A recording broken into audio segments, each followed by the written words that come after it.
Hello guys. जैसा कि हमने पिछली वीडियो में देखा था, मैंने मैट्रिक्स रिप्रेजेंटेशन बताई थी आपको वेक्टर्स की, राइट, ब्रा की और कैट वेक्टर की, राइट। अब मैं आपको मैट्रिक्स रिप्रेजेंटेशन बताऊंगी जो हमारे पास ऑपरेटर रहते हैं, ठीक है।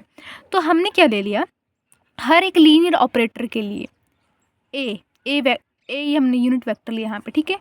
मैं ए को किस तरह से ले सकती हूँ, आई ए एंड आई। ऐसे क्यों, अगर मैं ए और आई को करूँगी तो ए बनेगा, फिर ए और यहाँ पे एक और आई, मतलब ए ही बनेगा। तो मैं इसको ऐसे लिख सकती हूँ, है ना। तो अब मुझे क्या चाहिए, किसी भी ऑपरेटर को रिप्रेजेंट करने के लिए मुझे एक बेसिस की ज़रूरत होती है, ठीक है। We need a basis to represent a operator. तो मैंने आपको बताया कि बेसिस को हम इस तरह से लिखते हैं, राइट। अब इनको अगर हम इकट्ठा करके लिखना चाहें तो कैसे लिख सकते हैं, ये वाली कैट में और ये वाली ब्रा में इज इक्वल्स टू आई। क्योंकि मैंने आपको पिछली वीडियो में बताया था जब हम रिप्रेजेंटेशन कर रहे थे, जिसमें प्रोजेक्शन ऑपरेटर जिसको हम बोलते हैं, लाइक यहाँ पे इस तरह से, ये था हमारे पास topic matrix representation of ket and bra. तो हम इसको इस तरह से लिखते हैं। मैंने आपको बताया था अगर आपके पास एक कैट और एक ब्रा इस तरह से जुड़े हों उसको हम आई बोलते हैं, राइट, आइडेंटिटी। तो आइडेंटिटी को मैंने यहाँ पे इस तरह से लिखा हुआ है, ठीक है। अब अगर मैं चाहूँ, अगर मैं फाई एम और फाई एन को बोलूँगी तो उसको वो लिखेंगे हम delta M N. Delta M N क्या होता है, ऑर्थो नॉर्मल, जो कि ऑर्थोगोनल भी होगा और नॉर्मलाइज्ड भी होगा, ठीक है। उसको हम बोलेंगे ऑर्थो नॉर्मल। सो ये तो सिर्फ समझाने के लिए था। अब हम मेन कंसेप्ट पे आते हैं। यहाँ से ये था हमारे पास, ये समझने के लिए था। अब इक्वेशन 1 को हम कैसे लिख सकते हैं, हम इसको लिख सकते हैं, ये आई ए एंड आई। ये आई क्या है जो मैंने आपको यहाँ पे बताया, ये वो वाला आई है, राइट, आई एंड आई, ठीक है। अब अगर आपको ये कॉम्बिनेशन समझ नहीं आ रहा है कि मैंने ये क्यों लिखा, देखो, अगर मुझे डबल काउंटिंग एरर अपना सुधारना है, उस करके मुझे इस तरह यहाँ आप सोचोगी मैंने यहाँ पे एम वाली टर्म लिखी, मैंने यहाँ पे एन वाली टर्म लिखी। बताओ भला मैंने ऐसा क्यों, इक्वेशन 1 को देख के मैंने ऐसे लिख कैसे दिया। तो देखो मैंने यहाँ पे एग्जांपल लिया है। अगर मेरे पास देखो कोई लीनियर कॉम्बिनेशन है A1 B1 A2 B2 A1 B2 A2 B1, ठीक है। एक मैं M के ले रही हूँ, एक मैं N के लिए ले रही हूँ, AM एंड BN।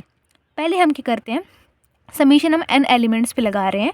तो M का वो तो इधर ही रहा, N पे लगा दिया, मान ली 1 एंड 2। अब मैं M पे लगाऊंगी तो वो हट जाएगा समीशन A1 B1। देखो सारे कॉम्बिनेशन तुमको यहाँ पे मिल रहे हैं, A1 B1 A1 B2 A2 B1, इसलिए M और N लगाना ज़रूरी था यहाँ पे, ठीक है। अब हम देखते हैं, जो मेरे पास पिछली इक्वेशन थी उससे मुझे ये मिला। अब वो आप सोचोगे मुझे कैसे मिला, देखते हैं। देखो अगर मैं क्या करूँ, मैं ये जो समीशन लगा है M वाला और ये जो N वाला समीशन लगा, ये दो टर्म्स लगी हैं मेरे पास, अगर मैं इनको एक साइड कर दूं और फिर साथ में लिखूं, कहने का मतलब ये है कि अगर मैं M वाली टर्म और N वाली टर्म, M यहाँ N तक इस तरह से इनको इकट्ठा लिखना चाहूँ मैं, तो मैं कैसे लिख सकती हूँ, ऐसे लिख सकती हूँ ना, इस तरह से। अब मेरे पास ये चीज़ बनी। ये चीज़ क्या होता है, एक स्केलर होता है। स्केलर क्यों बोल रही हूँ मैं इसको, वेक्टर क्यों नहीं बोल रही हूँ। स्केलर मैं इसे इसलिए बोल रही हूँ क्योंकि ये जो ब्रैकेट्स लगे ना इस तरह से, इनको बोलते हैं इनर प्रोडक्ट। क्या बोलते हैं इनको, इनर प्रोडक्ट। और इनर प्रोडक्ट क्या होता है, स्केलर, राइट। अब मैंने इसको स्केलर क्यों नहीं बोला, देखिए जो चीज़ें ऐसे ना इस तरह से होती हैं, ये ब्रैकेट्स क्या हैं, उल्टी हैं, इनको बोलेंगे आउटर प्रोडक्ट। आउटर प्रोडक्ट को हमेशा वेक्टर बोला जाता है। तो ये ब्रैकेट्स क्या हैं, सीधी हैं बिल्कुल, इनर प्रोडक्ट यानी स्केलर। तो हमने स्केलर को इस तरह से यहाँ पे लिख दिया। तो सेम आगे मैंने ये लिखा हुआ है, देखते हैं। मैंने इसको इस तरह से लिख दिया कि बस ये स्केलर है, राइट। अब मैं इस स्केलर को बीच में आ गया, अब इसको चांटा मार के इस तरफ कर दो। देखो मैंने इस तरफ कर दिया, राइट, साइड कर दिया, और हमने आउटर प्रोडक्ट एक तरह से बना दिया। अब ये चीज़ क्या होती है, इसको मैं AMN ले लूँ और बाकी चीज़ एज इट इज़। अब यहीं तक था आपका मैट्रिक्स रिप्रेजेंटेशन। अब आप सोच रहे होंगे कि मैट्रिक्स रिप्रेजेंटेशन, ये मैट्रिक्स मतलब कि कहाँ से मुझे मैट्रिक्स लग रही है, सोच रही होंगी, ऑब्वियसली दिमाग में आ रहा होगा, है ना, कि ये तो मैट्रिक्स कहीं से लग भी नहीं रही। तो मैं आपको बता रही हूँ जो AMN है ना, ये सिर्फ यही मैट्रिक्स एलिमेंट है। तो अब देखो कैसे, देखो जो आपके पास AMN है ना, इसको आप ऐसे लिख सकते हो A11 A12, मतलब अगर मैं 2x2 मैट्रिक्स बनाना चाहूँ तो A21 A22 इस तरह से। अगर तुम जानना चाहते हो कि प्रूफ मुझे चाहिए तो उस करके मैं प्रूफ भी दे देती हूँ। हमने क्या कंसीडर करा, एक बेसिसली कंसीडर कर दी 2 डायमेंशन में। 3 डायमेंशन में इसलिए नहीं करा क्योंकि मुश्किल हो जाएगा थोड़ा समझाना, ठीक है।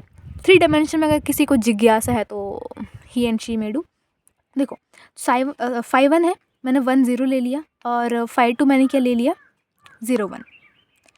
ये दोनों कैट में हैं, ठीक है। और मेरे पास ये चीज़ मैंने यहाँ पे लिख दी। डायमेंशन कहाँ तक लिए मैंने 2 तक। तो ये जो मैं एन लगाती हूँ ना हिल्बर्ट स्पेस के लिए, किसके बराबर होगा 2 के बराबर रहेगा, इसलिए मैं यहाँ पे 2 2 लगाऊंगी। मैंने लगाया नहीं, यहाँ पे भूल गई थी लगाना मैं, ठीक है। अब मैंने आपको क्या बताया, हम क्या कर रहे हैं एन को देख ले रहे हैं, ठीक है। पहले एन का समीशन कर दे रहे हैं हम यहाँ पे, इसलिए हमने यहाँ पे एम बचा दिया और एन की जगह 1 1 2 2 इस तरह से हमने यहाँ पे लिख दिया, ठीक है।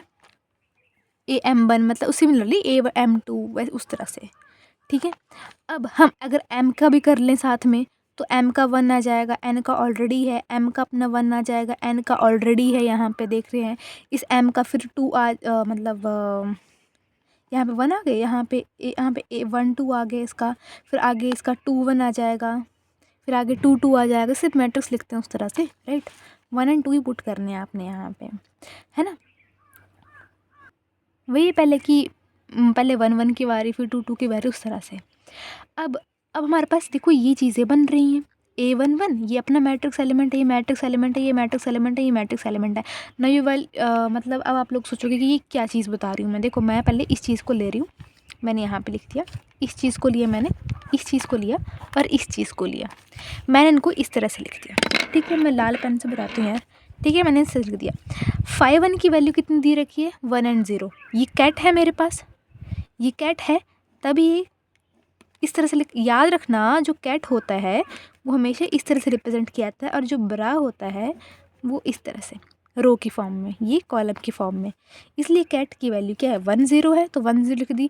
अब ब्रा आया यहाँ पे, ब्रा ब्रैकेट है, तो अब इसको किस फॉर्म में लिखा जाएगा, रो की फॉर्म में लिखा जाएगा 1 और 0। सॉल्व कराए 2/2 में ये आया। सिमिलरली साई 1 साई 2 ये ब्रा की फॉर्म में है, तो ये ब्रा की फॉर्म में लिखा गया। ये 0 1 ढंग से लिख नहीं पाया, ये ब्रा की फॉर्म में इस तरह से 0 और 1, इसको सॉल्व करा। अब 5 2 क्या आया है, कैट की फॉर्म में है 5 2, कैट की फॉर्म लगा दी मैंने। 5 1 ब्रा की फॉर्म है 1 और 0, मैंने लिख दिया। ऊपर से वैल्यू देख रही हूँ मैं, ऊपर से, है ना। तो मैंने ये बताई फॉर्म, सिमिलरली ये फॉर्म मैंने बनाई, ठीक है। अब ये जो हमारे पास वैल्यूज़ आ रही हैं इनको यहाँ प्लेस कर दो। देखो मैंने यहाँ प्लेस कर दी, तो मुझे क्या दिख रहा है यहाँ पे A1 1 की पोजीशन कहाँ है, यहाँ पे है, तो पहले पे आया। A1 2 की पोजीशन दूसरी तरफ है, A1 2 इसकी पोजीशन यहाँ जैसे है, यहाँ पे इसकी पोजीशन यहाँ है। So this is all about the matrix representation. So here you guys can see that AMN is already a matrix, है ना, ये मैट्रिक्स है। तो आई होप आपको समझ आई होगी मेरी वीडियो। तो मैं और ऐसे बेसिक की वीडियो बनाती रहूँगी ताकि आपको जो क्वांटम मैकेनिक्स का जो बेसिक है वो आपको पता लगे। Thank you so much.